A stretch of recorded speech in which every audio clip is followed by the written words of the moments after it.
আমি আর রিয়া ঝটপট করে রেডি হয়ে চলে এলাম একটা জন্মদিনের অনুষ্ঠানে।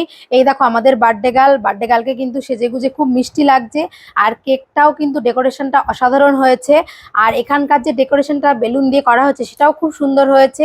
তো আমি আর রেহা প্রথমেই বার্থডে গার্লের সাথে একটুখানি ছবি তুলে নিলাম, তারপরে বাদবাকি যারা ছিল তাদের সাথেও একটুখানি ছবি তুলে নিলাম।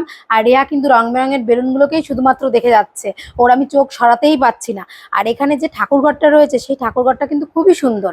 এরকম ঠাকুরঘর আমি আগে কখনো কোথাও দেখিনি, তাই একটুখানি ভিডিও করে নিলাম তোমাদের সাথে শেয়ার করব বলে। আর রেহা ওর পাপার কোলে চেপে নতুন জায়গাটা ভালো করে দেখছে, প্রথমবার এসেছে তো তাই জন্য খুব ভালো করে দেখছে, লোকজনকেও ভালো করে দেখছে। আর কেউ যদি ওর গালে একটুখানি টাচ করছে ও কিন্তু তাকে বকা দিচ্ছে হু হু করে। মাম দেখি তোমার ভাল লাগছে, তোমার ভাল লাগছে সে? তুমি নতুন জায়গা দেখছো, দেখছো নতুন জায়গা দেখছো? কেঁদো না কিন্তু, হ্যাঁ বাড়ি গিয়ে কাঁদবা, এখন কেঁদো না।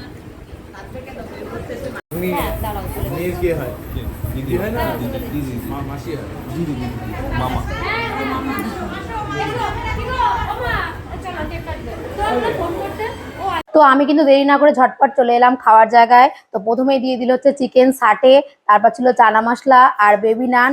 আর চিকেন সাটেটা কিন্তু খেতে একদম অসাধারণ ছিল। তারপরে চলে এলো সাদা ভাত, ভেজ ডাল আর ঝুরঝুরে আলুর চিপস। তো মাঝখানে কিন্তু রেহা এসে আমার সাথে একবার দেখা করে গেছে, তো সেটার ভিডিও ক্লিপ নেওয়া হয়নি। তো তারপরে চলে এলো মিক্স রাইস, এটার মধ্যে একদম চিংড়ি ডিম চিকেন ভরপুর কিন্তু ছিল। তার সাথেই কিন্তু চলে এলো একদম চিকেন কষা। আর রেহার মাঝখানে আমি একটুখানি জামাটাও চেঞ্জ করে দিয়েছি, এত গরম লাগছিল যে ওকে আমি জামা পাল্টে দিয়েছি। তারপরেই চলে এলো কিন্তু চাটনি, তার সাথে চলে এলো পাঁপড়। তো এগুলো দিয়ে চেটে পুটে খাওয়ার পর চলে এলো একদম মিষ্টি মিষ্টি রসগোল্লা, তারপরে চলে এলো সন্দেশ, আর তারপরে চলো আইসক্রিম। আমি কিন্তু রেহার জন্য আইসক্রিমটা খেতেই পারিনি, ও আমার কাছে আসার জন্য এত জিদ করছিল, তো আমার আইসক্রিমটা গলেই গেছিলো। তার জন্য আমি নিলাম একটু কোল্ড ড্রিঙ্কস। তো কোল্ড ড্রিঙ্কস খেতে খেতে আমি চলে এলাম বাড়ি। তোমরা সাবস্ক্রাইব করে দাও তাড়াতাড়ি, টাটা।